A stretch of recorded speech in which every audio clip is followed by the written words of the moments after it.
Et pourquoi vous mettez le linge dans les boîtes alors? Pourquoi il faut mettre le linge dans les boîtes? Pour que ça sèche. Non. Pour? Non, c'est pour le recycler. Il vaut mieux. Le linge, faut pas le mettre à la poubelle. Il vaut mieux le mettre dans les boîtes du relais. Ça va être réutilisé, recyclé.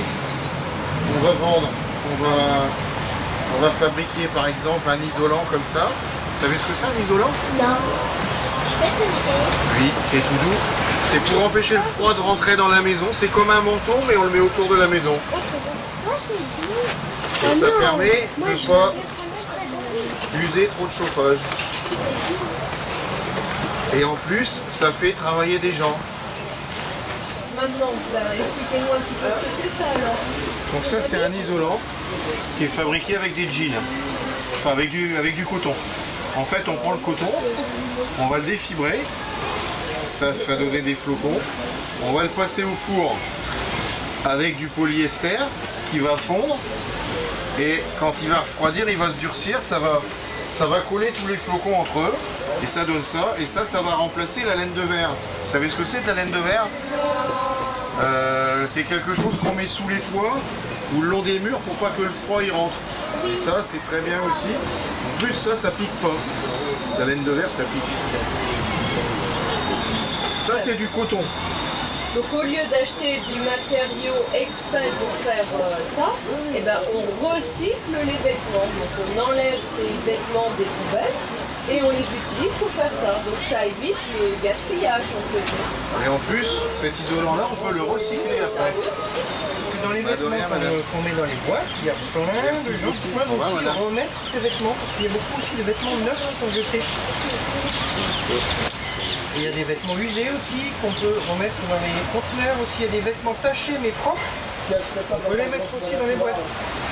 Alors moi je pensais que tout ce qui était dans ces boîtes était systématiquement recyclé comme ça. Non, vous faites quand même un tri.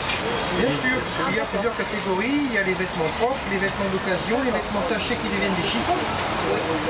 Et les vêtements trop usés pour être... tri qui est fait. Oui, il y a un gros travail de recyclage et de traitement pour être transformé quand c'est des vêtements qui peuvent plus être portés.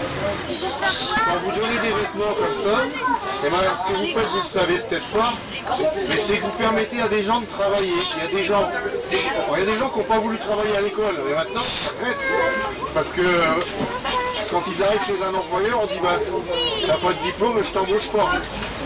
Il y a des gens qui, eux, avaient travaillé à l'école, ils ont eu du travail pendant des années, puis un jour, leur société elle a fermé, ils ont 50 ans. Comme ils ont 50 ans, les employeurs ils disent vous êtes trop vieux, je vous embauche pas. Et bien nous, tous ces gens, ou les femmes qui ont élevé leurs enfants, qui veulent retravailler après, on n'en veut pas parce qu'elles n'ont pas travaillé depuis 15 ans. Et bien tous ces gens-là, nous, grâce à vos dons de vêtements, là, et ben, on arrive à les faire travailler et surtout à les payer. Donc ils peuvent retrouver une vie normale et un sourire. Et au relais, il y a 2000 salariés au relais en France. C'est 2000 salariés qui ont retrouvé le sourire grâce à des gens comme vous qui ont donné les vêtements. Donc vous voyez, c'est important, il n'y a pas que le recyclage des vêtements, il y a aussi le recyclage des humains. Et ça, c'est quelque chose de bien.